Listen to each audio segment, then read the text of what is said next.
Iminungkahi ni Albay Representative Congressman Joey Salceda na kung maaaring bawasan ng excise tax sa halip na isuspende ito dahil sa patuloy na pagtaas ng presyo ng gasolina sa magkasunod na 11 linggo.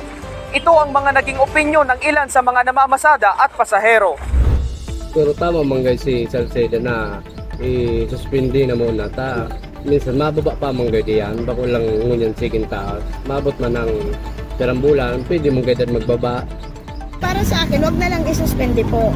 Kumbaga, tanggalin na lang mismo, wala nang ipapatong or wala nang isususpende kasi yung excise tax kasi malaking pasanin niya ng mga commuters, mga nagabasada, hindi lang mga estudyante, kami tulad namin, mga nagatrabaho.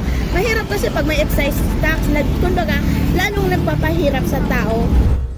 Sa biglaang pagtaas ng presyo ng gasolina ay malaki ang naging epekto nito sa mga tao, lalo na sa mga namamasada at pasahero sa kanilang pang-araw-araw na pamumuhay.